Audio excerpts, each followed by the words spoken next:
quitar. Muy buenas tardes de todos y todos, todas y todas y todos. Ya estoy medio mareada.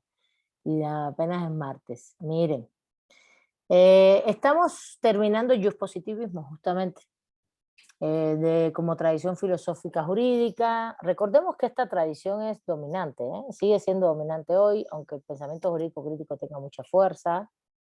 El positivismo sigue siendo dominante. ¿En qué áreas? En las áreas de, no es un tema solo filosófico, es un tema, incluso filosóficamente, no diría que menos, cada vez menos, pero sí en la práctica jurídica, ¿no? En la enseñanza y en la práctica. A ustedes les enseñan todo el tiempo, sobre todo el normativismo, ¿no? Dentro del positivismo, a ustedes les enseñan todo el tiempo a interactuar con conceptos que están en las normas jurídicas. Eso es lo que más le enseñan a ustedes, ¿no? Hay profesores que no, hay profesores que les enseñamos historia, fundamentos filosóficos, depende de las materias, ¿no? Fundamentos teóricos, pero evidentemente no puedes comparar la cantidad de materias que tienen conceptos históricos, análisis de otros tipos, con la cantidad de materias técnicas.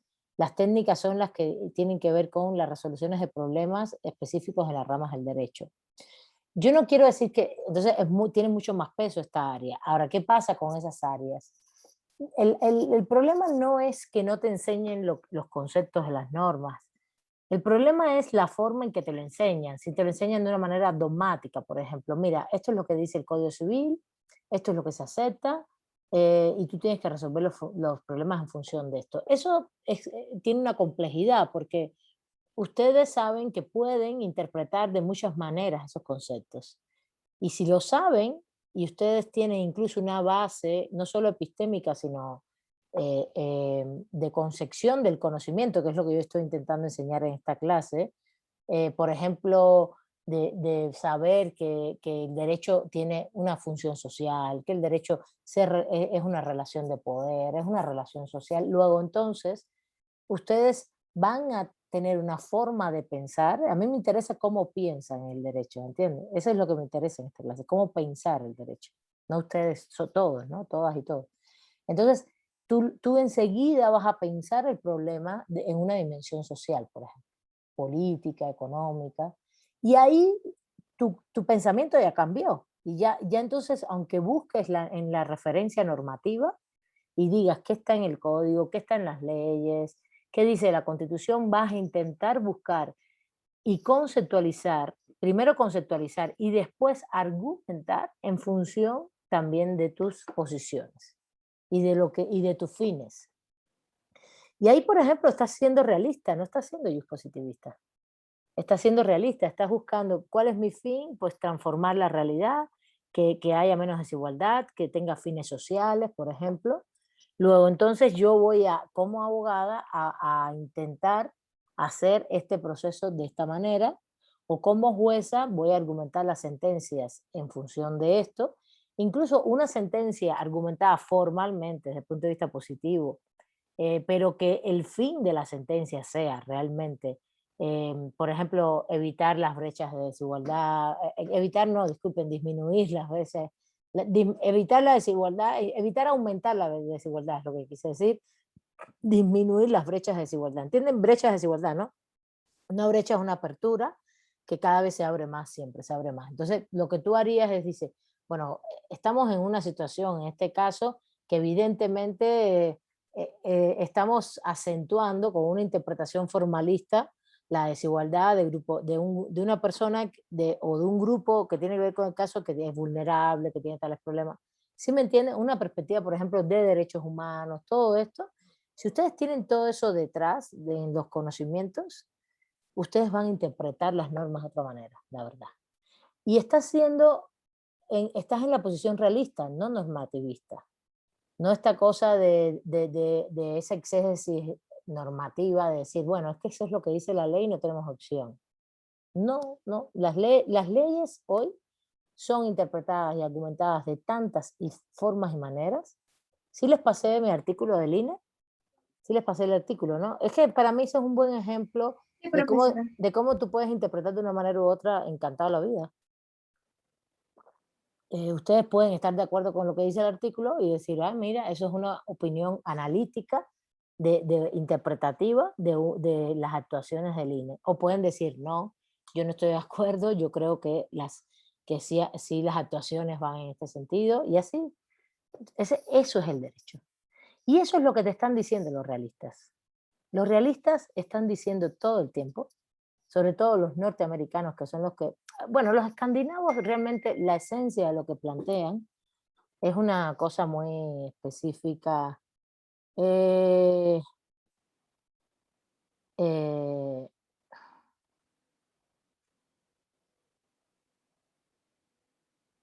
yo estoy en un plan, a ver, ¿cómo explicarles? Disculpen, que es que me están entrando mensajes de reuniones y cosas que están pasando y tengo que estar un poquito al pendiente. Me saco de la clase. Pero bueno, a ver, el realista lo que hace es decir, a ver, que exista un método sustantivo. Hace una crítica a los formalismos, a los normativismos. Recuerden que los realistas vienen, son sus precursores son antiformalistas y ellos después se constituyen como una conformación específica. Les decía que los escandinavos eh, realmente lo que proponen, como están en un sistema románico, los escandinavos, no los estadounidenses, lo que ellos plantean es que sí, que ellos no están de acuerdo con el normativismo y todas estas cosas, pero le dan mucho peso a un punto específico, que les voy a plantear para que lo sepan, porque no lo vamos a ver en clases. Quedamos, no sé si les dije, pero quedé en que no lo íbamos a ver, no, solo se los voy a hacer mención, ahí lo tienen, lo pueden leer. Es es el aspecto de la amenaza, ¿no? Para los escandinavos, ellos dicen que lo más importante en lo jurídico es la amenaza y el consenso. Es lo que dice Roscopón también. Roscopón es la amenaza y el consenso. Es decir, el derecho amenaza, luego entonces lo que hay es un comportamiento social respecto al derecho, ¿no? Y no es un tema normativo, es un tema de comportamientos sociales. Y el comportamiento social es que yo, como me siento amenazada de cómo se aplican las normas jurídicas y de cómo estas, qué cosas prohíben, qué cosas obligan, etcétera, tengo un comportamiento específico. Pero sobre todo, y que ese comportamiento tiene un ámbito psicológico, no es una cosa que tú andes con miedo por la vida, ¿no?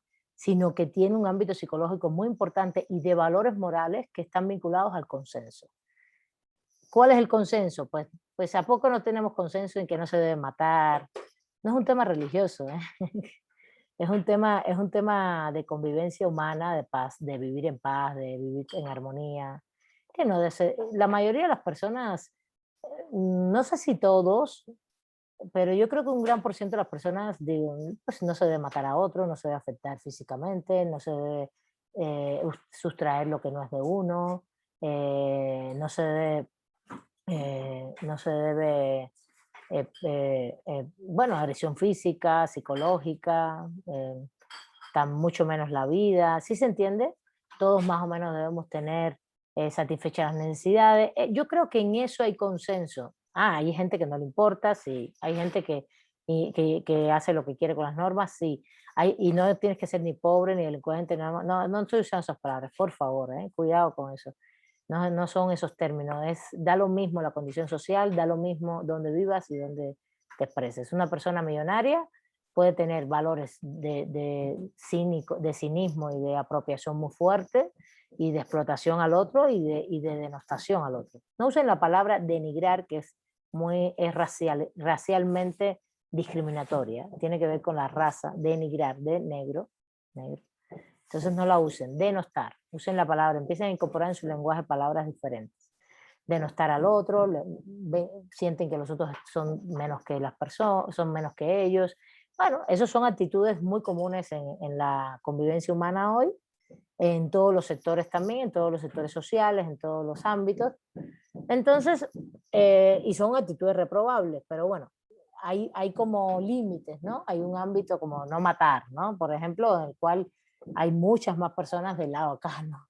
Y así sucesivamente, ¿no? ¿Sí se entiende lo que estoy planteando? Entonces, ¿qué dice el realismo escandinavo? Que hay un proceso psicológico y de condicionamiento social, de comportamiento respecto a lo jurídico, a lo que está establecido, que implica, que tiene que ver con la coerción y la coacción. Eso es lo que dice. La coerción como violencia física, la coacción como amenaza y también el consenso de respecto a valores. ¿Está bien? ¿Sí? ¿Alguna duda hasta ahí? Quería plantearles eso nada más, ese punto. ¿Puedo seguir con realismo jurídico estadounidense?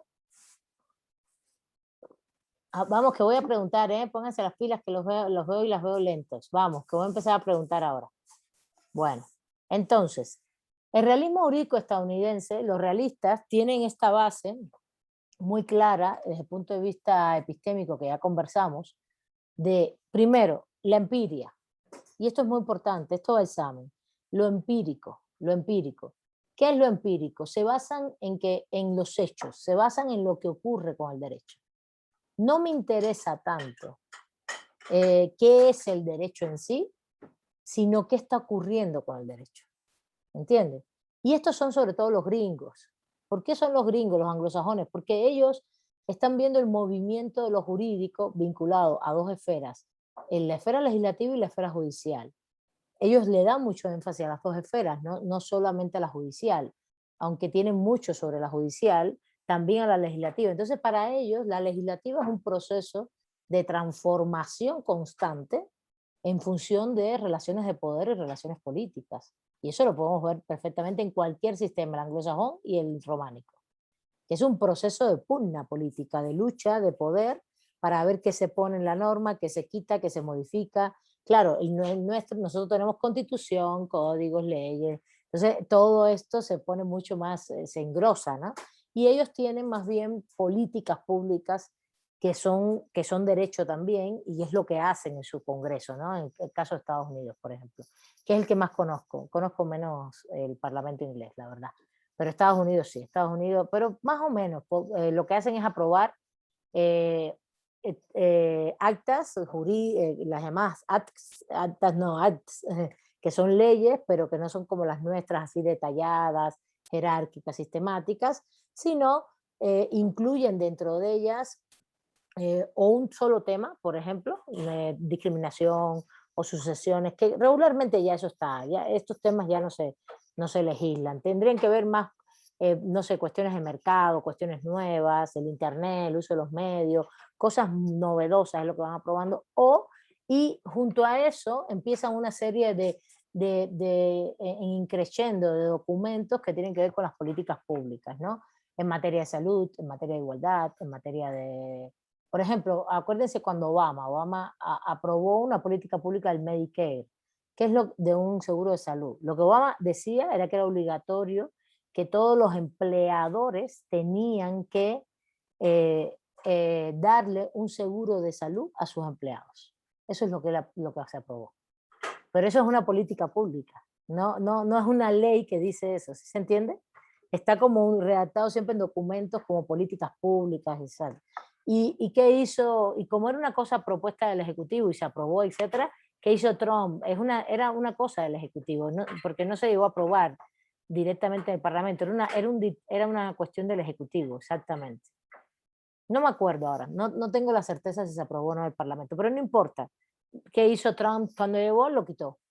Y dijo, no, esto no es obligatorio. Y punto. ¿Entiendes? Entonces, por eso, entonces, bueno, volvemos. ¿Cómo se comporta el derecho en el realismo? Para los realistas es eso. Por el ámbito legislativo, que tiene que ver con el Parlamento, ¿no? Cámara, por ejemplo, en Estados Unidos, Cámara de Senadores, Cámara de Representantes. Tiene que ver con el Parlamento. Y también con el Ejecutivo. El Ejecutivo hace muchas políticas y todo eso son acuerdos jurídicos, acuerdos jurídicos. Y porque es un sistema presidencialista, igual que México. México puede emitir decretos y hacer mucha política pública que al final son cuestiones jurídicas. Entonces, lo que hacen es una pugna política en estos aspectos. Claro, en México, aunque haya presidencialismo, es muy fuerte el Parlamento y también hay una pugna política muy fuerte, ¿no? En el sistema de diputados y senadores.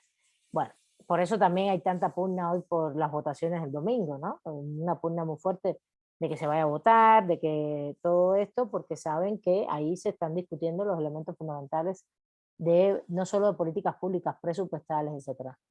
Entonces, otro tema. El otro tema que se cuestiona es el Poder Judicial y es el que más trabaja. Y dicen, a ver, ¿cómo funciona lo jurídico acá? Bueno, acá lo que está pasando es un tema de eficacia del derecho, nos interesa su eficacia, nos interesa su funcionabilidad, nos interesa realmente que se cumpla el derecho, nos interesa cómo funciona, cómo opera todo el sistema del Poder Judicial, en este caso, resoluciones de conflictos de casos, ¿no? ¿Y qué es lo que pasa regularmente con esto? Y ahí es donde se meten eh, y y Jerome Frank. Entonces, ¿cuál es la base epistémica? Por un lado, como ya dije, el empirismo. Por otro lado, porque se basan en la realidad social, empirismo, en la experiencia, en el comportamiento de esas instituciones para con el derecho y en el comportamiento del derecho en sí. ¿Está bien? El derecho no es un ente abstracto. El derecho se manifiesta en instituciones y se manifiesta en la práctica social. Es una relación social de poder. Por eso es tan importante que tengamos esa percepción. Pero las otras posiciones son dos posiciones más. Hay una posición escéptica del derecho, es decir, de escéptica sobre qué, sobre las normas y los hechos. De eso lo voy a dejar ahí para que ustedes me hablen de los principios más adelante. Escéptico también es una posición epistémica. Es decir, ¿qué quiere decir la posición epistémica de escepticismo? Que no puedo tener claridad del objeto que estoy conociendo. No tengo claridad sobre ello. ¿Sí? De hecho, la posición escéptica es que no lo puedes conocer. Pero ahora vamos, Natalia, justamente por ahí va. Muy bien. Y esta es la tercera posición, para allá vamos, justamente. Muy bien, Natalia. Incluso te apunto como participación porque es una pregunta muy certera. Natalia pregunta en el chat y las consecuencias, ¿no? Exactamente, no es solamente cómo funciona y tenemos una posición muy escéptica de cómo funciona. A ver, no es que no es escéptico, no es que no hay derecho. Yo a veces lo digo así y me gusta mucho la palabra no hay derecho, ¿no? No hay derecho, me gusta mucho la frase, porque incluso es una frase muy bonita, muy fuerte, simbólicamente decir no hay derechos, porque se incumple todo, ¿no? Se incumple todo, se viola todo, se hace de una manera que no tiene nada que ver, ¿entiende? Con lo que nosotros prevemos como derecho. Pero no es que no exista, es que ahí están las instituciones, están funcionando, pero tú nunca vas a tener certeza de lo que va a ocurrir, porque lo que ocurre en sí en el proceso siempre está fuera de la certeza jurídica, de la seguridad jurídica, porque lo que va a pasar en el proceso es todo lo que Yellowin y Jerome Frank, Yellowin habla de los principios, Jerome Frank después habla, les dije que leyeran esta parte de los hechos, que son muy interesantes, que es donde te delimita muy claramente que no hay certeza de nada nunca, ¿no? Entonces, bueno, Jerome Frank es muy radical, está en una posición muy radical, Yellowin es más moderado. Entonces, y el último punto es lo que Natalia nos dice en el chat. Muy bien, Natalia, que es, y también les interesan las consecuencias que esto produce, evidentemente. ¿Qué es lo que, y ahí entra la posición epistémica pragmática. ¿Qué cosa es la posición epistémica pragmática? Es el pragmatismo tiene como fin, epistémicamente, con el conocimiento, es tener un fin. Pero el fin tiene que ser útil a la sociedad. Incluso los autores estadounidenses, no es como Roscoe que habla de una ingeniería social y ya vemos, no.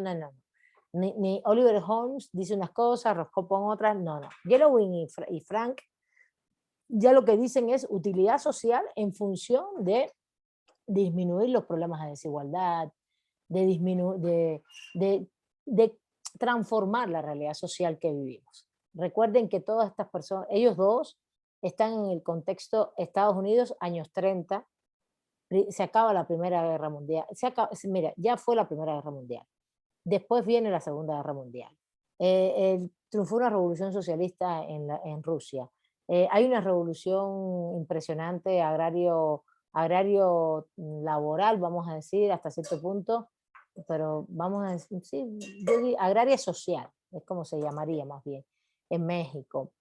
Hay transformaciones en toda América Latina en función de incidencia de las ideas socialistas, marxistas, anarquistas, comunistas, todas las que quieran. Eso también influye en Estados Unidos. Los sindicatos son muy fuertes. Todas esas ideas del siglo XIX están influyendo y presionando políticamente. El 29 hubo un crack financiero internacional, ¿no? Hubo una crisis, fue la gran primera crisis del capitalismo. Luego, entonces estamos en el momento más convulso de esa época hasta ese momento, de los más convulsos. Entonces, ellos responden, ellos hacen un análisis del derecho, de lo jurídico, respondiendo a un momento muy convulso. Por lo tanto, dicen, esto tiene que el derecho tiene que servir para algo. Y son esas consecuencias que bien dice Natalia, por un lado, que en un momento determinado eh, ellos analizan las consecuencias y proponen que justamente como realistas, todo derecho tiene que analizarse según su finalidad. ¿Qué cosa es la finalidad? Pues justamente el punto que acabo de decir. La finalidad implica que no puedes medir a los jueces, no puedes medir a los legisladores por lo que dicen, por todo lo que se plantea en los procesos, sino por el fin con el que cumple la sentencia, por ejemplo, que aprueban. Esa sentencia, qué fin cumplió? Porque no es un tema de meter preso a la gente por meterla preso. Por ejemplo, no es lo mismo que un juez en un condado en Estados Unidos eh, meta preso a un adolescente, a una persona de apenas 16 años, chicos, ¿no? Por robarse unas manzanas o unas frutas o en fin, por estar metido, por ejemplo, en un ambiente que puede ser complejo en la ciudad de Estados Unidos, como es el narcomenudeo, porque ustedes saben que meten a muchos jóvenes, muchos chicos, y en vez de meterlos presos, tomar otra, a lo mejor otra decisión, depende si el chico no es residente, si está muy chico, si lo acaban de meter en todo esto, si te das cuenta que es una cosa muy de juvenil, tratar de darle una salida por otro lugar, ¿no? En materia de educación, materia laboral, de que tengan que cumplir un servicio social específico, en vez de meter a alguien a la cárcel. Eso es lo que ellos llaman hacer algo útil socialmente y no estar en un ámbito o de represión total o de también inefectividad en materia social, ¿no? Sí, metes preso a todo el mundo y qué efectividad tiene eso, a los chicos sobre todo. Piensa un poquito, no sé si han visto las series estas, ¿cómo se llama la serie? Está buenísima, me ando un poco cansada, porque he tenido mucho trabajo y me he estado desvelando, pero la serie esta que es muy buena para mí, dicen que se plantea que después de Sopranos, esta es la segunda serie más buena bueno, de las series, ¿no? No sé, no es de Netflix, está en HBO, ¿cómo se llama? ¿Cómo se llama? A ver si me acuerdo, que es de sector de la policía y tiene que ver con los grupos mucho todo esto del narcomenudeo, entonces transversaliza todos los problemas sociales de Estados Unidos, en la zona norte sobre todo, y los temas de desigualdad, de raza, de discriminación, de todo eso está en la serie. No sé si la han visto, no me acuerdo ahora. Ahorita a ver si me acuerdo. ¿No han visto esa serie? No, ¿verdad? Es muy famosa y no es nueva, es muy vieja ya. Es No, antigua. profesor. Mal, ustedes no ven series, no ven películas, no ven nada. ¿A qué ven? ¿Qué series ven? A ver. ¿Es Peaky Blinders la que dice? No, sí, pero Peaky Blinders es inglesa, ¿no? Es la cosa. Bueno, es gringa, pero es sobre Inglaterra, ¿no? ¿No? No es sobre el origen de Inglaterra, de grupos y eso. No, estoy hablando de los años 90, de 2000. Ese es el contexto de la serie en New Jersey no, ahí arriba en Estados Unidos, en Baltimore es una ciudad que hay mucha población negra y entonces tiene que ver con todas las redes de narcotráfico ahí arriba. Y la población y todo. Es muy buena, no me acuerdo. Peaky Blinders es muy buena, Jimena, ¿no? Buena. Esa. No la he terminado de ver, pero en algún momento. Ahora no he tenido tiempo. Bueno, ya veremos. Ahorita a ver si me acuerdo. A mí me gustó mucho, nos gustó mucho, nos gustó mucho. Incluso está muy bien hecha desde el punto de vista de la tensión que genera dramática, etcétera, pero todo el tema jurídico, lo jurídico es impresionante en esa serie. Lo jurídico, como realismo jurídico, vamos a decirlo así, ¿no? Uf, porque al revés, lo que demuestra es lo que dicen los realistas jurídicos, que es lo que pasa en el sistema, que realmente no hacen nada de esto, ¿no? No hacen pragmatismo social, por ejemplo, ni mucho menos, y que lo que hay internamente en el funcionamiento de las instituciones hay de todo, ¿no? Desde negligencia, pero también corrupción, etcétera, etcétera, ¿no? Y dice, bueno, y ese es el funcionamiento de lo jurídico, es lo que ellos plantean, ¿no? Lo ponen desde ese ámbito, sobre todo porque se ve muy claro en la policía, etcétera, etcétera. Eh, en la policía y en el sistema judicial, porque todo el tiempo la serie está en paralelo, sistema judicial todo el tema de la fiscalía por ahí y la policía y después y los tribunales, ¿no? Es muy buena. A ver si ahorita me acuerdo. Bueno, hasta aquí es mi posicionamiento para que ustedes tengan muy claro y muy en cuenta, lo hice primero antes que ustedes hablaran, de cuáles son los posicionamientos fuertes desde el punto de vista filosófico, los fundamentos, que en este caso son epistémicos, pero epistémicos, a ver, porque el empirismo, el pragmatismo y el escepticismo son tres posiciones epistémicas. También ustedes podrían decir que son posiciones filosóficas, ¿no? De fundamento. Al final, un fundamento filosófico es una posición epistémica, desde donde te ubicas para conocer algo, ¿no? Para que eso les quede claro, para que lo entiendan, para que ustedes lo usen como herramienta, no es para esta clase, es para ustedes, para la vida, para el conocimiento, para sus conocimientos jurídicos, sus saberes, ¿no? Y cómo esto se trata dentro de todo el sistema y que los realistas hoy, nosotros podemos ser muy realistas hoy también y decir, bueno, si el derecho es un fenómeno social, está lleno de relaciones de poder, luego entonces vamos a intentar usar todo el tiempo y de ver cómo con el derecho podemos transformar la realidad, fin pragmático, y darnos cuenta que, por ejemplo, en un sistema como el mexicano, que es románico, podemos hacer muchas interpretaciones, irnos por aquí, irnos por allá, y también darnos cuenta que el Poder Judicial es muy conservador y que realmente no nos va, vamos a estar chocando todo el tiempo con estos ámbitos y que es una carrera de perseverancia y de resistencia.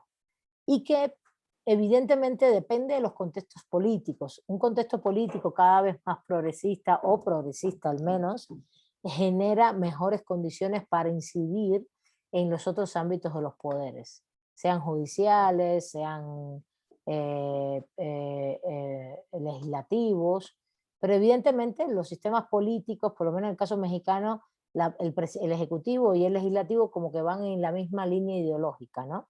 Depende de quién salga presidente, etcétera. Entonces, ¿cómo tú puedes incidir en el Poder Judicial, que es hoy el poder, en mi criterio, que es un poder que es muy conservador, no de ahora, de toda la vida, ¿eh? Toda la vida es muy conservador el Poder Judicial mexicano, muy normativista y con muy normativista en función de intenciones ideológicas. No es normativista seca, no es que sea formalista per se. No, no, hay mucho formalismo del Poder Judicial mexicano, hay estudios hechos sobre eso, de que son formalistas porque no es porque sean negligentes, sino porque tienen, yo le llamo choricero, pero es una cosa así, es tanto trabajo y es tantas cosas que lo que tratan todo el tiempo es de ver cómo se sacan de arriba los casos, ¿no? Y que quede dentro de la argumentación básica. Ese es un fenómeno, pero otro fenómeno que se da muy fuerte, muy importante, es el fenómeno famoso ideológico que tienen todos los jueces y todo el mundo, que es que tú tienes tu forma de ver las cosas y sencillamente, además de tu formación formalista, normativista en la universidad, que no tienes otra forma de interpretar, lo que te interesa también es posicionar determinados temas ideológicamente y resolverlos a la manera en que tú respondes. Entonces, lo que hay es que ir abriendo brecha. Yo llevo 19 años en México, he trabajado mucho derechos humanos, hace un tiempo estoy más trabajando teoría, pero he trabajado mucho derechos humanos y he visto cómo los procesos de litigio estratégico y esto, lo que van a ocurrir, he visto cómo eso ha ido variando, cómo tú puedes haber estado, por ejemplo, en el 2010 intentando hacer un litigio 2008-2009 de derechos humanos y era mucho más 2007, 2008, 2009 y era mucho más complejo hasta que te aceptaran la demanda porque pues, no estaba modificada la constitución y entonces tenías que buscar retórica argumentativa para que el 133 constitucional, que es el de la rescisión de los tratados internacionales en el orden interno, y tenías que ir ahí abriendo como brecha muy, muy duro. Después del 2011 hubo una etapa como que enseguida empezaron a cambiar ellos, a cambiar porque dijeron, bueno, aquí está la constitución, ni modo, hay que hacerlo.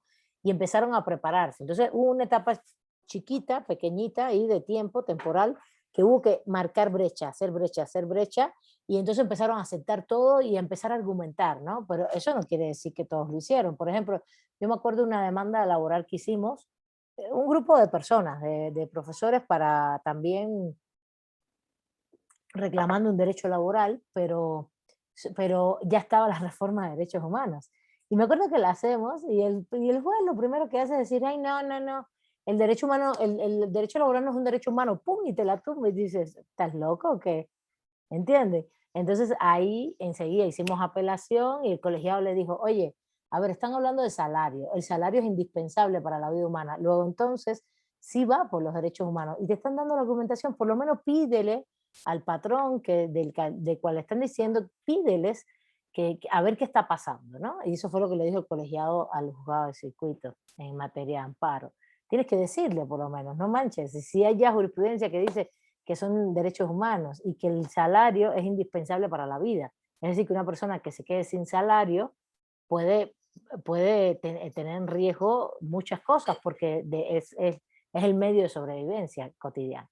Bueno, y entonces así fue la demanda, así fue, respondió, y claro que hizo el juzgado de distrito, enseguida le dio parte al empleador, y el empleador se asustó y hizo lo que tenía que hacer, que era lo que le estábamos exigiendo desde el punto de vista salarial, ¿no? Que era un cambio específicamente de plaza y nómina, porque ya estaba dictaminado, pero no lo querían hacer porque no les daba la gana. ¿Sí se entiende? ¿Sí entendieron más o menos o no entendieron? ¿Sí? Oye, ¿dónde andan? Chicas, chicos. Nada más que veo a Aquí Alessandra estamos, aquí. profesora. Sí, aquí Aquí estamos, estamos. no te preocupes, sí lo estamos entendiendo. Sí, perfecto. Menos mal, porque estoy aquí hablándole a la D, a la L, a la A y a Alessandra. A los nombres.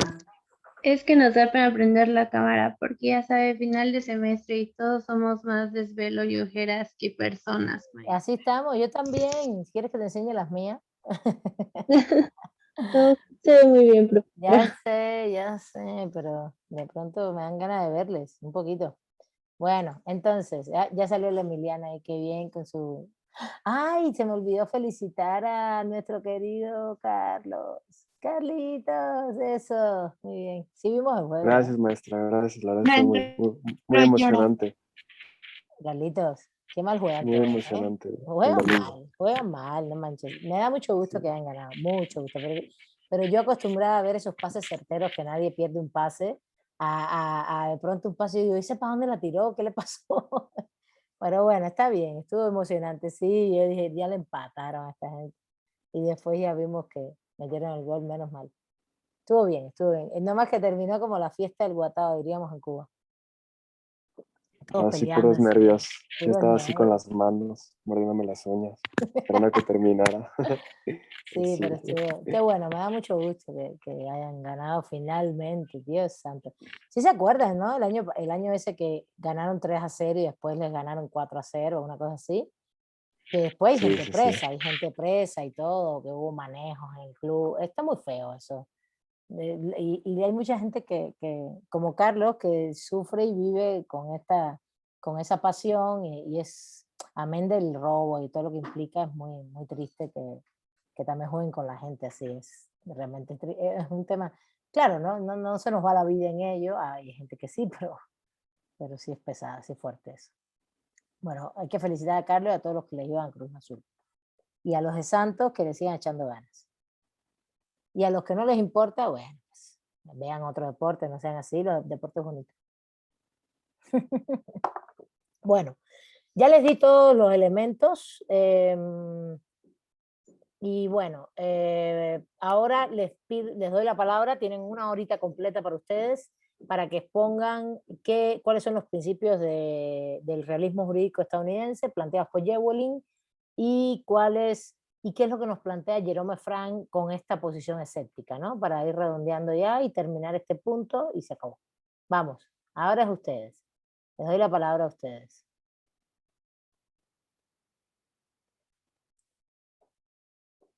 A ver, Maya, empezamos con Maya. A mí me gustaría tocar el punto del escepticismo de Jerome, que habla sobre que los tribunales van a ser influenciados por dos cosas, por los hechos y por las normas, pero no tanto por las normas, sino más bien por los hechos. Y a partir de esos hechos que se van a construir, se va a crear como una... O sea, el juez va a decidir, pero con cierta subjetividad, porque pues se va a ver envuelto en ciertas bueno, que tenga que ver con su naturaleza, su cultura, su ambiente, todas estas cosas externas que van a hacer que tome esa decisión. Entonces, eso pues le quita certeza como a la sentencia que emite, y justamente eso plantea Jerome, que pues eso que el juez tiene internamente, pues eso no lo plasma en la sentencia, sino él solamente sabe por qué lo puso. Ok, muy bien. ¿Qué más? ¿Ya? Ah, bueno, Alexandra la tenemos por acá. Y después Sí, Fernando. sí se me escucha. Sí, perfectamente. Ok. Adelante. Bueno, ya hablando del escepticismo como algo fundamental del realismo, Jerome Frank distingue el escepticismo ante las reglas y el escepticismo ante los hechos. Ujú. Dentro del escepticismo ante los hechos, lo clasifica en tres supuestos, que son escepticismo ante situaciones no jurídicas o psicológicas, Ujú. situaciones jurídicas o prácticas institucionales, y las tres son mixtas o contextuales. Esto se refiere, como dijo Maya, al ambiente, y van muy ligadas a lo que son las psicológicas. Muy Al bien. mismo tiempo, el escepticismo se puede visualizar desde los puntos de vista del que se analice, y destaca solamente dos, que es el del abogado y el del juez. ¿El del abogado y el del? El del juez. Muy bien, Alessandra, muy bien. Muy bien. Fernando, ¿vale? Voy a ir Bien. apuntando, ¿no? Todo.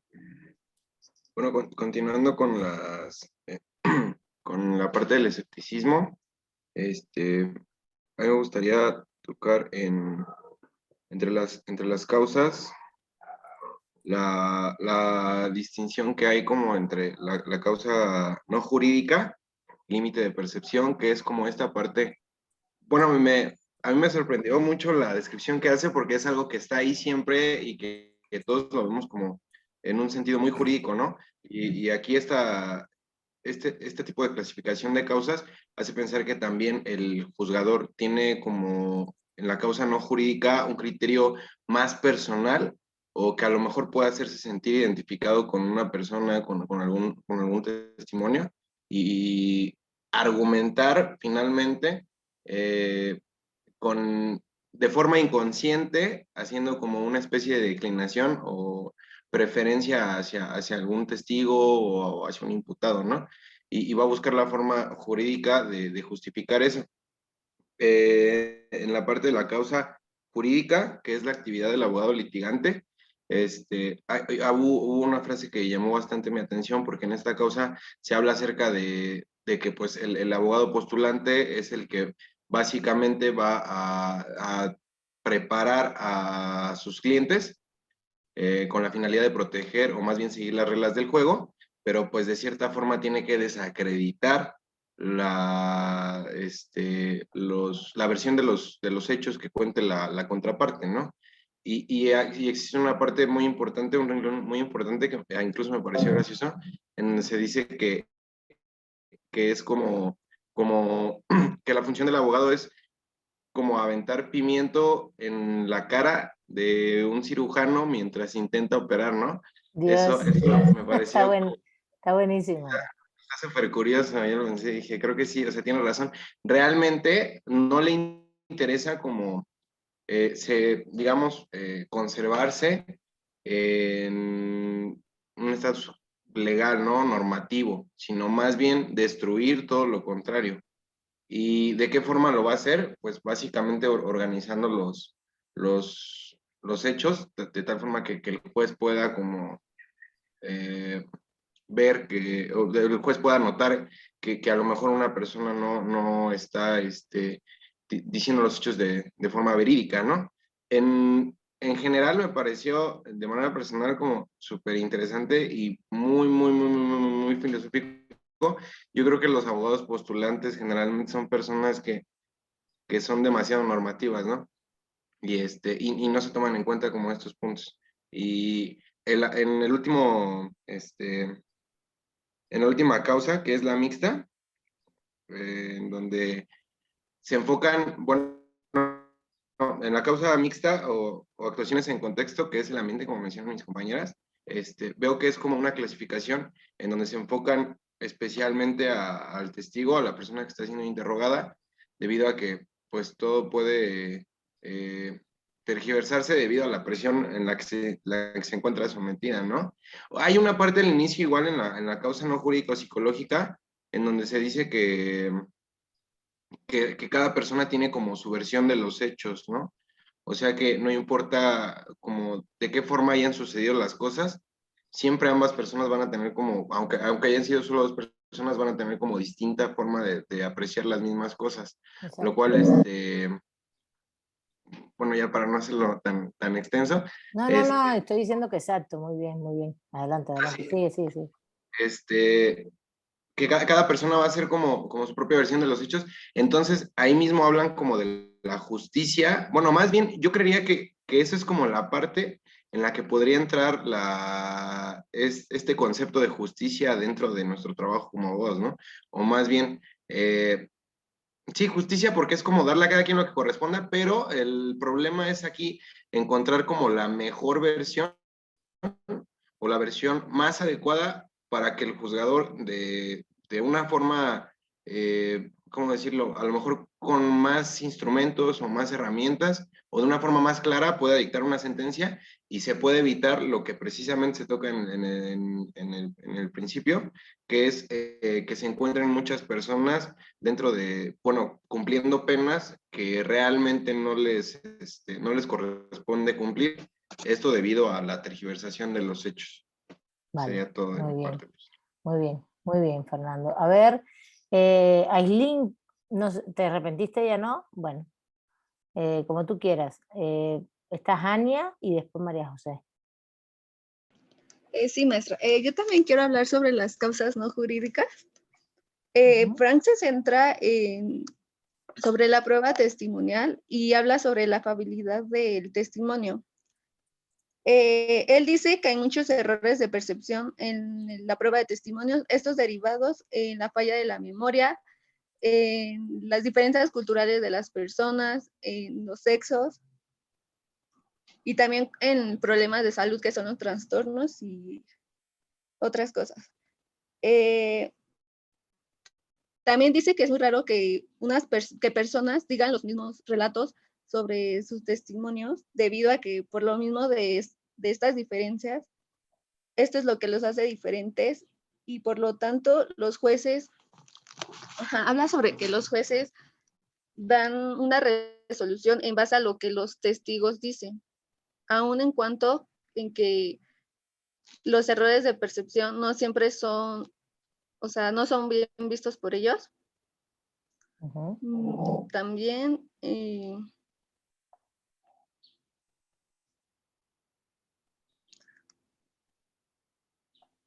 ¿ya? También se dice que, adelante, que los jueces y los jurados no deben de ser sujetos a la comparación de las observaciones científicas, ya que afectan las fallas de los mismos testigos.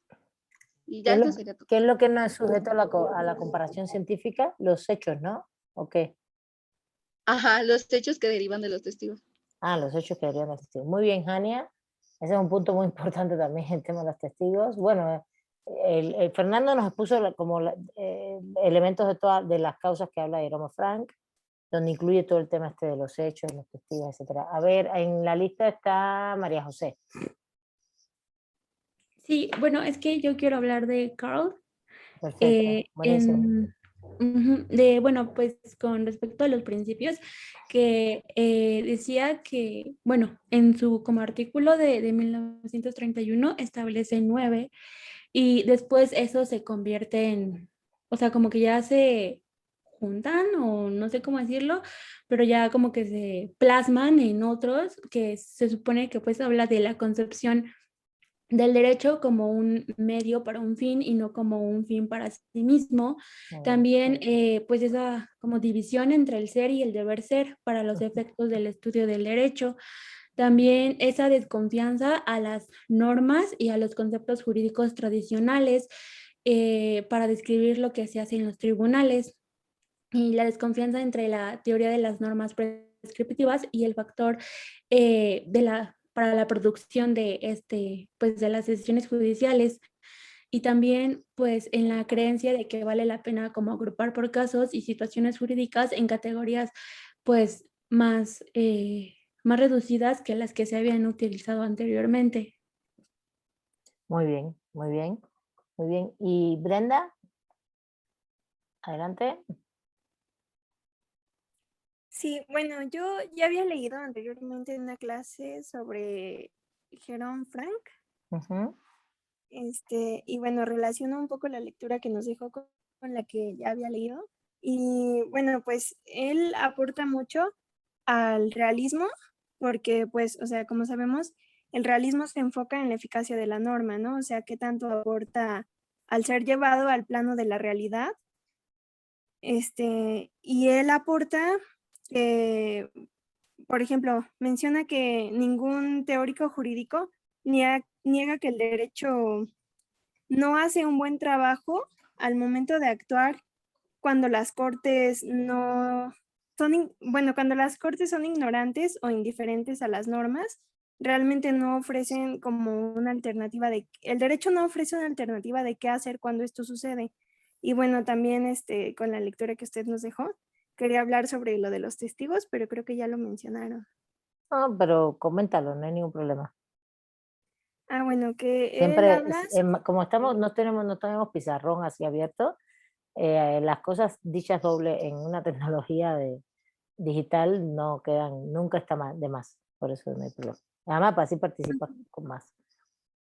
Sí, Dime. bueno, también él habla respecto a los testigos, que las declaraciones no siempre van a ser claras o completas y esto puede llegar a afectar a manera de que se produzcan errores o imprecisiones y esto es una gran diferencia entre las ciencias exactas, ¿no? Por eso Ujú. es que él llevando el derecho al realismo dice que pues las pruebas no, aunque se ofrezcan y aunque tengan validez, pues no van a ser como tan eficaces como si se tratara de pruebas científicas. Muy bien, Ya. muy bien, Brenda. ¿Alguien más quiere comentar? Voy a hacer preguntas. Jacqueline, adelante. Sí, bueno, yo quiero hablar sobre las dos perspectivas en el diálogo. Bueno, el escepticismo ante los hechos se van a ver desde el punto de vista del abogado y desde el punto de vista del juez. En la parte del abogado nos dice que tiene una tesis sobre el escepticismo de predicciones del juez, en donde su tarea va a ser asesorar y predecir las consecuencias jurídicas que van a traer las actitudes, con el fin de saber cómo actuar en el futuro. También que, bueno, se centra en que los pleitos entre los abogados y los jueces no van a ser sobre las normas aplicables, sino que se va a basar en los hechos. Por lo tanto, la predicción es una predicción de creencia de los tribunales de los hechos. Y en cuanto al juez, nos va a decir que es un escepticismo de epistemología jurídica y que, bueno, el juez se va a encontrar ante impedimentos, ya que está sujeto a un proceso en donde se pueden afectar la averiguación correcta de los hechos. Las causas jurídicas que afectan el correcto conocimiento de los hechos y el valor de la verdad de los hechos hace difícil, ya que estos corresponden a lo que pasaron, a lo que pasó en la realidad. Entonces nos dice que los hechos probados son impresiones de las impresiones de los testigos. Es decir, que el juez va a conocer, bueno, va a ser testigos de los testigos. Muy bien, muy bien. Sí, exactamente, justamente. Es lo que va a pasar. Muy bien, Jacqueline. Natalia. Sí, yo quiero volver a Carl, en donde nos habla de las preocupaciones centrales, que es después de los postulados que nombraron ya algunos. Bueno, lo que nos dice era que básicamente la concepción de la experiencia jurídica se va como centrada a, como al buscar unos fines sociales determinados y también nos dice que tienen que evaluar cualquier parte del derecho, que era lo que preguntaba, que era hacia dónde íbamos, que era la función de las consecuencias. También nos dice que los realistas están como más centrados, más seguros en el escepticismo de Holmes, que era lo que ya habían tocado algunos compañeros, que con lo que planteaba Pont, que me parece que era la confianza optimista. También nos dice que los realistas básicamente desconfían de cualquier pretensión sistemática, o sea, la que ya tiene como cerradas las fórmulas, los esquemas, o sea, lo que ya está preestablecido es lo que no les parece como tan seguro. Ellos prefieren como, pues decirlo, ¿cómo nos dicen? Pues un modelo de pensamiento que sea como más abierto y que vaya evolucionando, no lo que ya está preestablecido. Y también nos dicen que no pretenden tener un carácter racional y objetivo en esos mismos esquemas, sino, como dije, que se vaya como cambiando, evolucionando de acuerdo pues a las consecuencias, es lo que yo entiendo. Muy bien. Y ya, eso es todo. Muy bien, Natalia, muy bien. Perfecto. ¿Alguien más? Chicos, chicas, aprovechen, los que no participan. ¿Quieres volver a comentar? María Fernanda, adelante. Sí, bueno, yo quería hablar sobre los principios en cuanto a la concepción que se tiene de que el derecho es un medio para conseguir determinados fines sociales. Dice que por tanto el derecho debe de ser evaluado en función a esa capacidad que tiene para alcanzar dichos fines, ¿no? Y también en función a sus efectos. Y para conocer, pues, esos efectos, se debe de recurrir a esa observación empírica y al estudio de los hechos, y además se debe de olvidar, pues, no totalmente, sino más bien temporalmente, esos ideales jurídicos que se tienen del ser y del deber ser. Y bueno, creo que es todo. Está bien. Muy bien. Bueno. A ver, hay algo que está quedando un poquito más cojo, que son los han mencionado, pero no los han mencionado todos, los principios que plantea Yelowin sobre el realismo jurídico, ¿no? Que en buena lid hace como unos 7 principios, como inicialmente unos puntos, ¿no? Y después va dejando de lado algunos puntos y elabora toda una serie de rasgos y características del movimiento. Esto es muy importante, que son 9 realmente. Ya los han mencionado, mencionaron algunos, pero no todos. ¿Quién me puede comentar esto? A ver, es que no estoy viendo si tiene mano levantada. Alessandra, ¿quieres? Sí. Adelante. Bueno, los tengo aquí al lado, no sé si los puedo leer. Sí, perfectamente. No tengo ningún problema. Primero es Yo estoy en contra del aprendizaje memorístico completamente. Yo creo que el tema es que hay que comprender las cosas. No es que te aprendas de memoria nada. Eso es una cosa, en fin, que no tiene sentido, ¿no? Que comprendan cómo funciona. Dile, adelante, tú adelante. El primero es la concepción del derecho en flujo, del derecho móvil y de la creación judicial del derecho. La concepción del derecho como un medio para un fin, no como un fin en sí mismo. La concepción de la sociedad en flujo y en un flujo característicamente más rápido que el del derecho. El divorcio temporal entre el ser y el deber ser a efectos del estudio del derecho. La desconfianza en la capacidad de las normas y los conceptos jurídicos tradicionales para describir lo que hacen los tribunales y la gente. Desconfianza en la teoría de que las normas prescriptivas son el factor poderosamente operativo en la producción de las decisiones judiciales. La creencia de que vale la pena agrupar casos y situaciones jurídicas en categorías más reducidas que las que se han utilizado en el pasado. Insistencia en la evaluación de cualquier parte del derecho en función de sus efectos. Y la novena es la insistencia en un ataque sostenido y programático de los problemas jurídicos según estas líneas. Ok. A ver, vamos a dialogar un poquito de esto ya filosóficamente. Emiliano, si quieres comentar, adelante. Gracias, Alessandra. Está muy bien. Sí, exactamente, era justo agarrando la tinta que dejó mi compañera.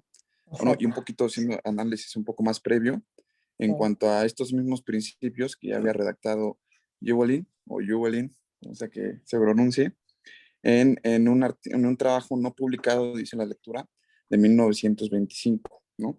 En este postulado ya aparecían 7 puntos que creo que después se perfeccionaron en este mismo artículo de 1931, pero que prácticamente la noción siento yo que es la misma.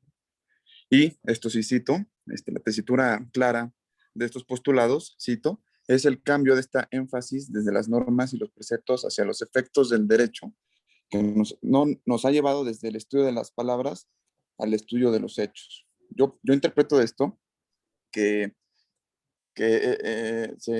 bueno, y a lo largo, poniéndolo en la cronología jurídica del estudio que estamos llevando, primero se prescindió un poco de la realidad o de los hechos que eran materia o consecuencia del derecho, y se enfocó mucho en el derecho, ¿no? De hecho, inclusive creo yo que este normativista Hans Kelsen, este gran jurista de la época, igual prescindió un poco y siento yo, digo, no tengo el rigor académico para cuestionarlo directamente, pero siento yo que al prescindir un poco de la realidad jurídica que plasma el estudio del derecho, se está prescindiendo un punto importante y esencial del mismo derecho, ¿no? Que es prácticamente su finalidad, ¿no? Entonces, en este sentido, siento yo que la crítica que hace Jewelin es que en vez de enfocarnos tanto al estudio de las palabras, o sea, al estudio taxonómico, taxativo del lenguaje, habrá que enfocarnos más en los hechos o las consecuencias que deja este estudio, ¿no?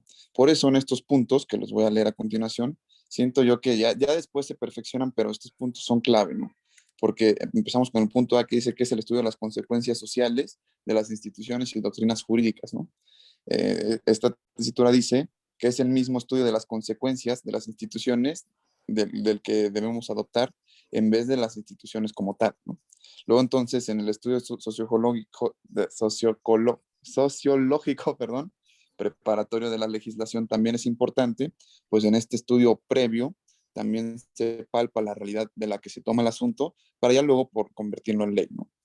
Y ya, bueno, continúo con el punto C que dice que el estudio de los medios para conseguir que las normas sean efectivas en su acción también es importante, pues este estudio de la efectividad de la norma es del que también creo que me parece que nos hablaba Kelsen, es importantísimo, pues es en esta efectividad que se mide la consecuencia del mismo derecho, ¿no?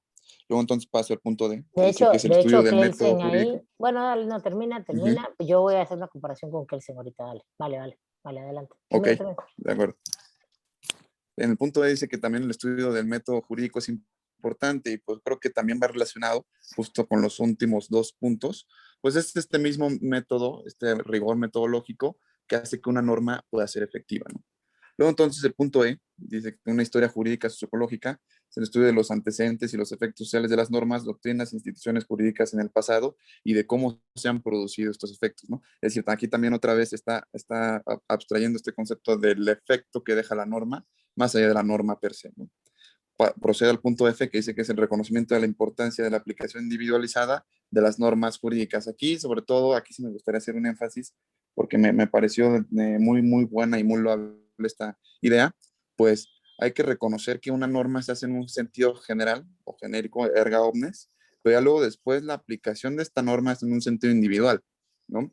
Entonces, siento que aquí también estaba prescindiendo mucho de la efectividad de la norma en cuanto a que como su aplicación era individual, se prescindió un poco de la noción de que su origen era general, ¿no? Entonces ahí sí se perdió un poco la idea y siento yo que también de lado mucho la efectividad de la norma. Por último, en el punto G, dice que en los países angloparlantes, un ministerio de justicia, bueno, creo que ese punto G exactamente, ese punto después lo desecha, exactamente. de eso, de hecho nunca lo tocamos, lo ponemos, porque dice que un ministerio de justicia y dice, él nunca explicó la relación entre la existencia de ese ministerio y los presupuestos de realismo jurídico. Entonces, como que lo dejó colgado. Entonces, que no tiene mucho, Acontece que están aquí parafraseando unas cartas también y todo esto que se estableció entre todos, ¿no? Entre todos, entre Roscopón y toda esta cosa, ¿no?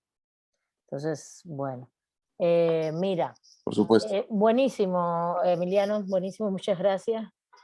Me da también mucho gusto que puedan también debatir un poquito más de lo que dice el texto, que ustedes puedan aplicar lo que ya conocen. A ver, esto es muy interesante esto es muy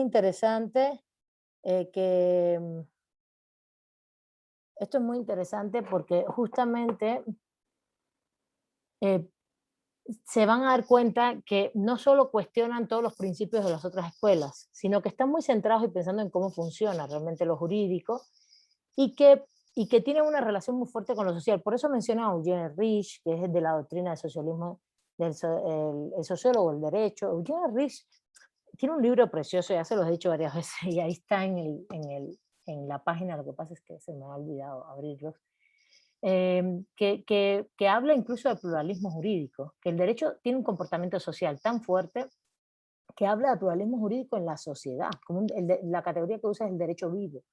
El derecho está vivo en las personas, en las comunidades, en la ciudad, y ahí hay un funcionamiento de lo jurídico todo el tiempo claro, puede ser, si uno se profundiza, puede decir, bueno, Rich, estás diciendo que el derecho está en todos lados, que es el panjuridicismo que le llamamos pan de totalidad, el pan no de comer, sino el pan de totalidad como panamericano, por ejemplo, toda la América, ¿no? El panamericano incluye Estados Unidos, toda América del Norte, el Sur, el Centro, ¿no? Cuando se habla de los juegos deportivos, ¿no? Toda. Entonces es un panjuridicismo como que lo jurídico está en todos lados y a toda hora. Que no es así, no es así. Lo que pasa es que las fronteras también son muy difíciles de delimitar. Pero él dice, ese derecho vivo se está dando constantemente en los conflictos sociales y ahí está moviéndose de un lado hacia otro, de un lado hacia otro. Luego entonces lo que ocurre justamente es que hay pluralismo jurídico, no hay un solo derecho que es el que viene del Estado, ni mucho menos.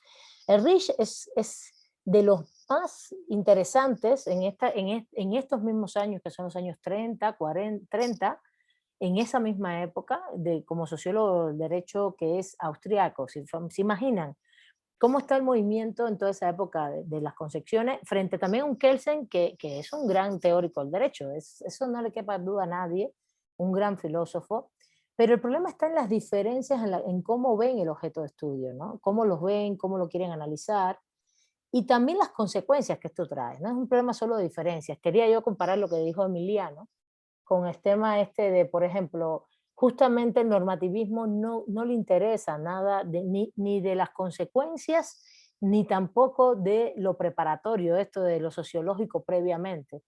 El normativismo le interesa la norma ya vigente establecida. Y la eficacia, por ejemplo, tampoco le interesa la eficacia como funcionamiento de lo social, que muy bien dijo Emiliano, bueno, ¿para qué es el derecho? Si no es para que realmente vivamos en armonía, tiene un fin el derecho.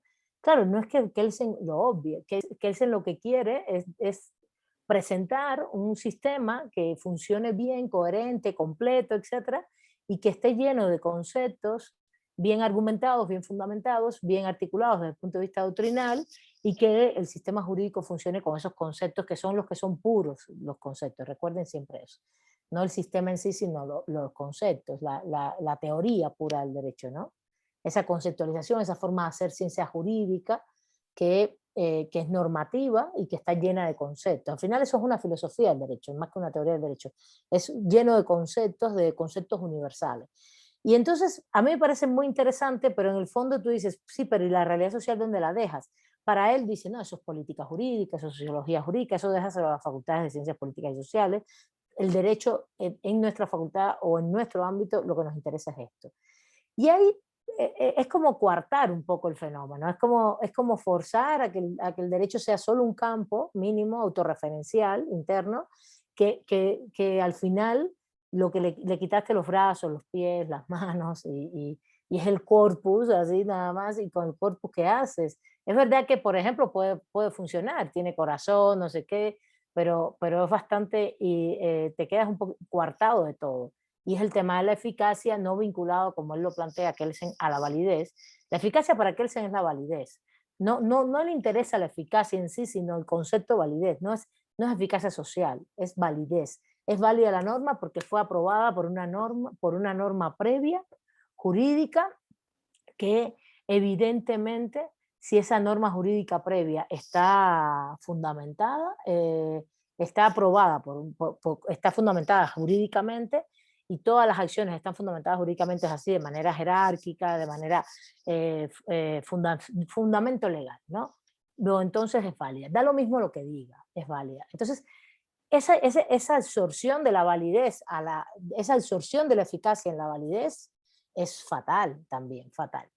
El otro punto que me interesa mucho es el tema histórico. Esto es muy interesante. Justamente una de las cosas que hacemos en el pensamiento crítico, recuerden que este es realismo, para nosotros todo esto se aplica en el pensamiento crítico, ¿eh? Así que estamos ya caminando hacia allá. Todo esto se aplica dentro del pensamiento jurídico crítico, todos estos son postulados que están dentro del pensamiento jurídico crítico, no más que tenemos algunos otros más. ¿Entienden? Tenemos un poco más. Ya estamos avanzando en la unidad 4. Por eso yo, realismos, no lo doy antes. Ven que la lectura que lo tiene Manuel Atienza antes de Kelsen, no. A mí me interesa terminar entre Kelsen, la crítica de los realismos, todo lo que proponen, y ahí me voy al pensamiento crítico porque tiene una lógica pedagógica más coherente para ustedes en el sentido del aprendizaje, ¿no? Entonces, todo esto nosotros lo vemos muy claro. Nosotros vemos que evidentemente si tú no tienes en cuenta qué ha pasado históricamente, por ejemplo un caso, tú vas a un caso en un pueblo indígena, ok, vamos al caso, estamos viendo, acompañando al pueblo, a la comunidad, qué conflictos tiene, para tú conocer a profundidad en materia de derechos humanos, y en materia, tú dices, no, yo soy el abogado, sí, mira, aquí se violan tales derechos, pero tienes para que conocer y fundamentar bien todo lo que vas a decir, qué ha pasado históricamente en el pueblo. Eso es básico. Es el famoso siempre contexto histórico, es el famoso siempre elementos situados, ¿no? El elemento situado justamente desde el punto de vista de que no solo es contexto histórico amplio, sino, si eso lo he explicado en clases, es la situación específica del pueblo, de la comunidad y de algunos actores internos también. Porque si ustedes hacen derechos humanos y acompañan pueblos indígenas, ustedes van a encontrar que el pueblo está dividido a la mitad, en 3 pedazos, no territorialmente, sino ideológicamente, en grupos políticos, como en todos lados, como en todos lados. Ningún pueblo, es verdad que se pueden unir para una lucha, pero van a tener diferencias de criterio y pueden tener contradicciones muy fuertes. Entonces necesitas esa historia jurídica, esa historia, para entonces armar el fundamento jurídico también y social, ¿entienden? El social y el jurídico. Y entonces ellos hablan de las normas, pero a mí me interesa que ustedes entiendan que no solo es de las normas, también de los casos, también fíjate, habla de las normas, de las doctrinas, de las instituciones jurídicas en el pasado y de cómo se han producido estos efectos. Ahí el pensamiento jurídico crítico lo pone en todo momento, hasta en un caso, etcétera, pero también saber de las normas. ¿Por qué tenemos, por ejemplo, les voy a poner un ejemplo de las normas? Artículo 27 constitucional. Artículo 27 constitucional. Siempre nos dicen, no, el 27 hubo un proceso de cambios en materia del neoliberalismo, en materia de la tierra y los recursos naturales de la nación, que estaban restringidos a que no fueran, que fueran indisponibles, ¿no? Intransmisibles, y justamente lo que hicieron fue, con la reforma de Salinas de Gortari en el año 92, aperturar el tema de la transmisión, y entonces tú dices, bueno, ¿cuál es la historia de este proceso? No quedarte en lo que tienes hoy, vamos a ir al 17, vamos a ver cuántas veces se modificó el artículo. Y ahí estamos dándonos cuenta de cómo, por ejemplo, ayer yo lo analizaba en Constitucional con mis estudiantes de la UACM y vimos que todos los párrafos dedicados a la transmisibilidad de los bienes de los pueblos campesinos de los pueblos campesinos, ejidales y bienes comunales, que es la esencia de ese artículo de lo que modificaron, cambiaron de intransmisibles a transmisibles, y todos los modificaron en el año 92. Y tú dices, qué casualidad, ¿no? Ahí está la modificación esencialmente, ¿no? Es verdad que está estudiado en muchos lugares ya, está criticado, pero entonces estudiar toda esa historia, qué fue lo que pasó, por qué, cómo se fue haciendo, qué fue lo que se fue fundamentando, por ejemplo, no es para hacer un caso, esto no es para resolver un caso, sino para hacer una investigación, pero también para que ustedes aprendan en sus clases y no se queden con que a lo mejor sus profesores, no sé si se llama constitucional mexicana, la materia, derecho constitucional solamente, cuando les den los artículos, no se queden así como, bueno, esto es lo que planteé ya, no, a ver, ¿cuál es el fundamento histórico de esto? ¿Qué fue lo que fue pasando? ¿Cómo se transformó? La Constitución mexicana es un documento, en mi criterio, de tanto valor histórico, pero no la actual, sino todo el proceso de los 100 años de transformaciones que te da la historia de 100 años de vida de la sociedad mexicana contemporánea. Te dice, te está diciendo históricamente qué fue pasando con sus modificaciones. Se puede hacer eso perfectamente, es muy interesante, es muy interesante. Y se pueden hacer análisis políticos, y tienes que saber la historia, igual que las instituciones. ¿Cuándo surgió el INE? ¿Cuándo surgió el INAI? ¿Por qué surgieron? ¿Por qué se convirtieron en autónomos? ¿Quién los convirtió en autónomos? ¿Qué quiere decir esa autonomía? No, la ley no te dice todo eso. La ley nunca no te va a decir todos estos elementos. A ver, Carlos, te doy la palabra. Sí, me parece muy interesante lo que usted menciona, profesor, porque, bueno, yo en mi clase de teoría económica, mi profesor, pues, nos planteaba como este tipo de análisis, ¿no? Veíamos que en el 25, cuando habla del Plan Nacional de Desarrollo, se agregó un concepto de competitividad, y pues el tema de la competitividad no es un tema del 17, es un tema que viene, digamos que junto con el modelo económico neoliberal, pues que fue, digamos que, pues que ha sido, digamos que implementado desde los 80 aproximadamente. Entonces vimos algunos cambios, ¿no? El tema de las áreas estratégicas y las áreas prioritarias de aquí de México, que poco a poco, pues, de pasar de ser áreas estratégicas reservadas como monopolio del Estado, pues pasaron a ser áreas prioritarias con la posibilidad de ser privatizadas, ¿no? Entonces, cuando checas las reformas o checas el tiempo donde es reformado, pues te das un poquito de cuenta, ¿no? Como no es algo así espontáneo, es algo que tiene que ver con la ideología también del gobierno en turno. Eso es muy interesante, hacer ese análisis y poder ver esos fenómenos. E incluso te dice la correlación de fuerzas políticas, ¿no? Cuando los gobiernos en turno, pero por ejemplo, ahí mismo, yo analizaba ayer, analizamos el 26 al 29, también estado de sección, el 25 al 29, y ahí mismo hay una modificación en el 2020, por ejemplo, no recuerdo en cuál de los tres, creo que en la parte de los impuestos, no sé si es el 25 o en el 26, que modificaron ese párrafo. El párrafo, ¿por qué? Porque dice que no se pueden exentar de impuestos, ni condonar impuestos, que es una de las cosas que más ha criticado este gobierno con respecto a los actores privados, pero también a los, en general, y también a los actores políticos. No sé si ustedes vieron el estudio que sacó Fundar a principios de 2018, un estudio espectacular de finanzas y de impuestos. Ellos tienen un área de fiscal muy importante, de estudios fiscales, de estudios en función de los derechos humanos. Y lo que sacaron fue la cantidad de políticos que fueron exentados de impuestos en los gobiernos de Fox, Calderón y Peña Nieto. De políticos metidos en todo el ámbito pero la cantidad de impuestos que les exentaron, que es como se dice, ¿no? O les condonaron, que no tiene que ver con la inversión social, ¿eh? Mucho cuidado. Ayer una compañera me decía, una estudiante me dice, bueno, porque ella es antropóloga no, arqueóloga, ahora no me acuerdo, no me acuerdo. Me dijo, el problema es que mucha gente, ellos invierten, por ejemplo, se meten en el Museo del Papalote, bueno, en cualquier lugar, y hacen una inversión social y con eso condonan muchísimos impuestos. Le dije, bueno, a ver, es que eso es diferente. Si tú de tu ganancia inviertes socialmente y todo lo posible en función de que estés bien, ¿eh? Porque también hay inversión social que al final es una inversión social y lo que hace es hacer extractivismo laboral, ¿no?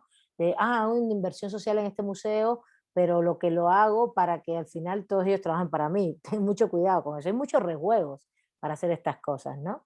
Y entonces yo le dije, pero si logramos que hagan inversión social, por ejemplo, el caso, yo no sé cómo se va a quedar en materia impositiva y en materia social, pero el caso de AstraZeneca es una inversión social desde el link, pero no personificado, sino desde todo su sistema empresarial que él dirige. Entonces, si él todo eso puso millones de millones para que eso se hiciera, para que se hiciera esa vacuna, pues que sea, pues chido, ¿entiendes? Felicidades, ¿entiendes?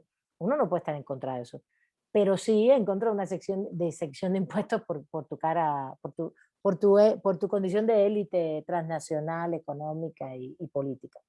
Entonces, todo esto es muy interesante. Eso nosotros lo ponemos mucho en la palestra, en el ámbito de investigación, pero también en el ámbito educativo, chicos y chicas. Es que es importante, porque si no ustedes se van a quedar con una cabecita tan estructurada, positivista, normativista y cuadradita, que es grave, ¿entiendes? Genera gravedad a la hora de la aplicación del derecho, porque la idea de esto es que ustedes estos lo vean casuísticamente, ¿no? En cada espacio, en lo que van a hacer en la vida posteriormente, como operadores jurídicos, evidentemente, ¿no? No en todo, ni esto no sirve para todo, ni mucho menos.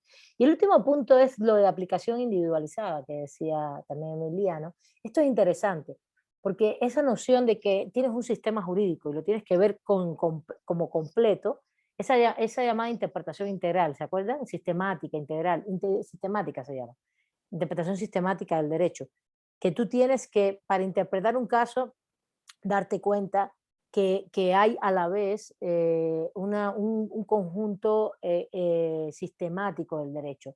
Aquí, esto tiene mucho que ver con la interpretación sistemática tiene mucho que ver con el sistema románico, porque tenemos mucho, constituciones, tratados internacionales, legislación, reglamentos, tenemos muchas, pero lo de la aplicación individualizada de la norma, yo lo llevaría a otro ámbito. Es verdad que hay que ver el sistema de manera integral jurídico, pero también hay que ver integralmente y de manera sistémica a los actores que están en el caso.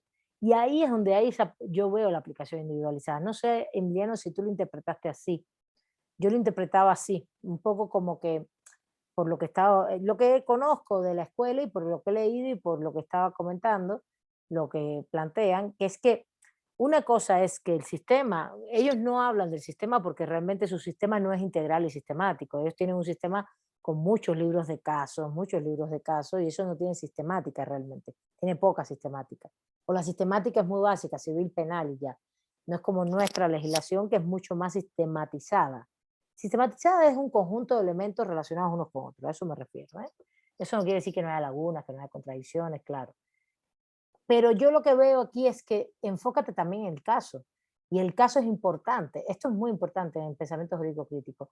Es como el juez enfocado en el caso, analizando el caso con integralidad y pensando en el caso y en las consecuencias sociales, etcétera, etcétera, va a tomar una mejor decisión jurídica.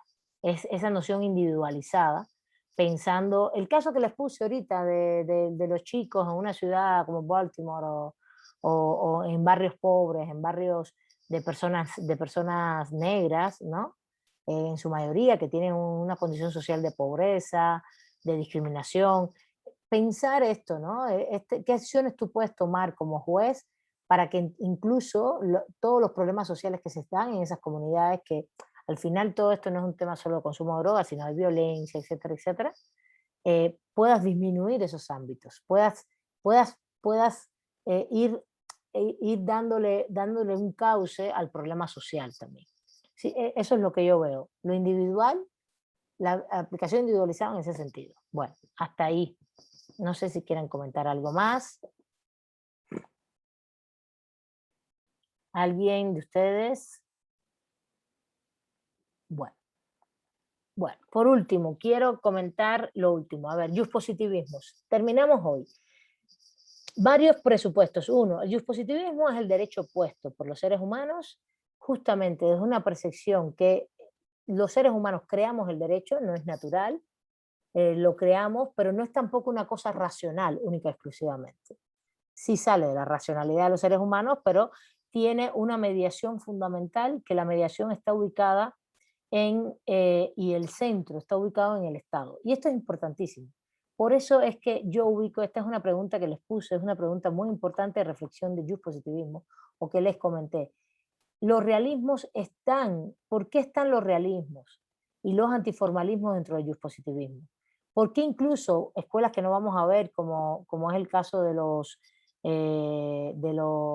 escuelas que no vamos a ver, como es el caso de los marxismos, que también en el año 17, cuando se fueron creando las teorías marxistas del Estado del Derecho y las teorías marxistas, jurídicas marxistas en general, porque se creó derecho civil, penal, toda la teoría, todo igual que lo tenían los sistemas liberales, se creó en la Unión Soviética como sistema socialista, constitucional, etc. Y eso hizo un corpus teórico impresionante durante 70 años. Ni crean que eso no existe, eso existe y muy interesante. No me da tiempo, en otros momentos sí he dado una unidad de marxismo completa, no me da tiempo ahora ponérselas, le voy a abrir las lecturas para el que quiera leer un poco sobre esto, pero los marxismos también son positivistas, también están en esta línea, y son realistas, sí tienen esta concepción del realismo muy fuerte.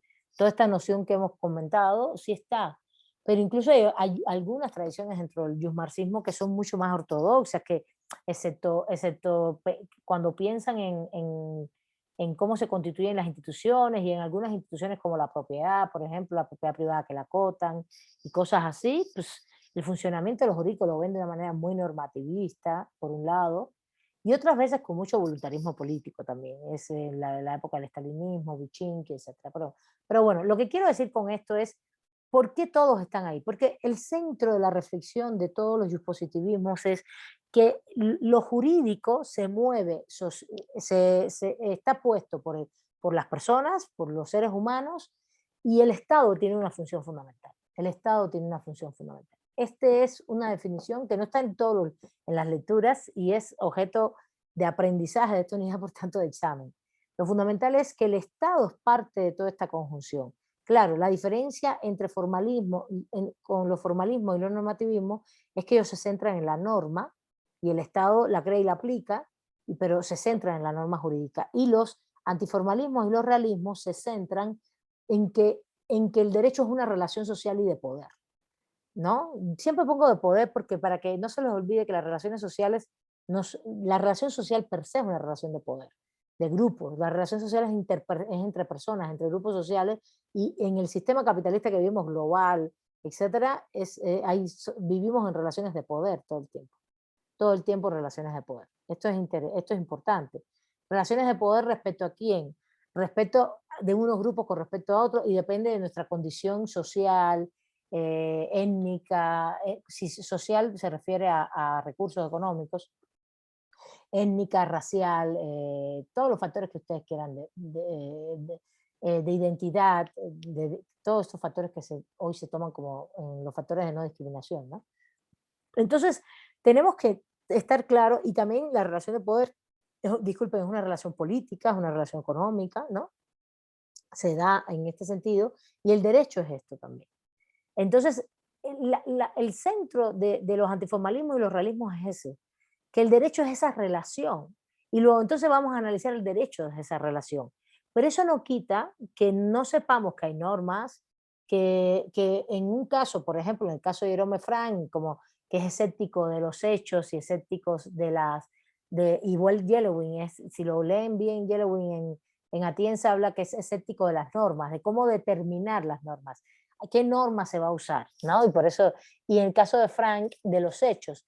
Pero fíjense, al final, ahí Frank lo dice, no es un tema de que los hechos no existan, los hechos existen, y no es un tema, lo dice, está muy, muy bonita la cita que hacen, que dice que, a mí me gusta mucho esa cita, la tengo siempre señalada, que dice, a ver, aquí está, no es un tema, dice, no recae propiamente sobre la existencia de los hechos su escepticismo. Los hechos existen, los hechos son reales, ni siquiera sobre la posibilidad racional de conocerlos, podemos hasta conocerlos, dice, sino sobre la formación de los hechos forenses. Ese es el cuestionamiento. Los hechos forenses, los hechos en el foro jurídico, en el juicio adversarial.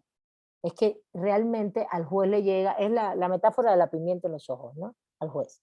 Que al juez, ¿qué información le llega? No solo a un juez, cuando hablan de un juez hablan de un jurado también, o de un tribunal, no importa, el que decide. ¿Qué información les llega a ellos para ellos tomar una decisión? Entonces, ese es el cuestionamiento, y el escepticismo está ahí, en esos hechos que es lo que llamamos justamente hechos jurídicos, hechos jurídicos. Nosotros le llamamos así en la teoría del derecho, ¿sí se entiende?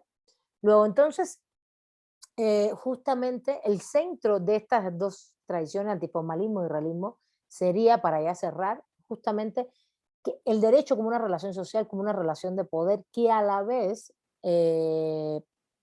implica que no es que las normas no existan, que no es que los hechos no existan, por ejemplo, que no es que las instituciones no existan, ahí están, pero que nos interesa más cómo funcionan y qué consecuencias sociales van a traer desde este punto de vista su funcionamiento, porque el derecho tiene una función social, no es una función, no es coercitivo o coactivo, esa es su función, no, perdón. La función del derecho es educativa, en materia de valores, es social, es también de control, es verdad, de generar un control social para que haya armonía, de convivencia, etcétera, etcétera, pero no únicamente de control, ni de mucho menos, sino también que la gente se eduque con los valores que se propugnan, que se protegen y las acciones y conductas que se prohíben. Entonces, en este sentido, a ver, este también es una lógica muy importante porque hay una cosa muy fuerte que se enseña en las facultades de Derecho que a mí me parece horrible, que es que siempre estamos pensando el derecho bueno para reprimir, ¿no? Esa cosa de represión, derecho de represión, vamos a meterlo a todos presos. A mí me parece horrible esa perspectiva de lo jurídico y no pensar en lo jurídico como un ámbito de emancipación social, de transformación social, de que lo usemos para transformar la realidad que oprime, para que además que nos eduque, que nos diga cuáles son los valores fundamentales, y eso se va a sacar de la interpretación y los procesos argumentativos, porque los derechos en sí, hoy ningún orden jurídico, bueno, sí habrá algunas normas, habrá unos espacios, pero en su mayoría van caminando hacia una serie de consensos universales y de conceptos universales en los cuales tenemos acuerdo, ¿no? Por ejemplo, en materia de derechos humanos, etc. Las formas de interpretación son diferentes, es donde nos diferenciamos, pero tenemos algunos acuerdos. Entonces, los realismos y los antiformalismos son derecho positivismo porque al final, a pesar de toda esta concepción, el Estado también juega un papel fundamental. El Estado juega un papel fundamental. ¿Dónde juega un papel fundamental el Estado? Con las instituciones, con los procesos legislativos, con los procesos de aplicación, y los yusmarxistas eran igual, el Estado era fundamental ahí. También era fundamental. No se salen de esa lógica. Y ahí el pensamiento jurídico crítico se va, es la gran diferencia. El pensamiento jurídico crítico, no, excepto Eugene Enrich, de los llamados antiformalistas, que es el que habla de pluralismo jurídico, igual León Dugy, excepto ellos dos, todos los demás se quedan en esta dinámica. Entonces, el pensamiento jurídico crítico va a romper con ese monismo jurídico. Si bien los normativistas van a tener como fuente fundamental del conocimiento la razón, y los antiformalistas o los realistas van a tener como fuente fundamental del conocimiento la realidad, la empiria, ¿no? Luego, lo que va a ser el pensamiento jurídico crítico, la realidad, la empiria y la materialidad de los procesos, es retomarse todo esto, pero a la vez darle un vuelco a la concepción de lo jurídico referente en la sociedad frente al Estado. Eso es lo que va a pasar. Esa es la diferencia. Una de las diferencias fundamentales. Y por eso, estos todavía se quedan en la noción moderna, estos que hemos visto hasta ahora, en la noción esta moderna del monismo jurídico. Aunque tengan aristas y matices y todo, y nosotros, y en el pensamiento jurídico crítico vamos a pasar a la noción de pluralismo jurídico, como una noción, como un eje fundamental de lo jurídico. Eso es lo que quería que reflexionara al final, y con esto ahora sí cerramos esta unidad. Y ya estamos listos para que se estudien todas esas lecturas y podamos hacer el tercer examen que todavía no se los he puesto. No se angustien, no se angustien. Los exámenes una vez que se suban van a estar abiertos, ¿vale? Van a estar abiertos, no se van a cerrar, no va a ser una semana, no hay que salir corriendo, ustedes están llenos de tareas y cosas. E incluso puede ser que sí, no, hasta el 24, porque es la primera vuelta, hasta el 24 va a estar todo, ¿vale? Entonces, el jueves empezamos con pensamiento jurídico crítico y, a ver, déjenme ver en qué orden les puse las lecturas.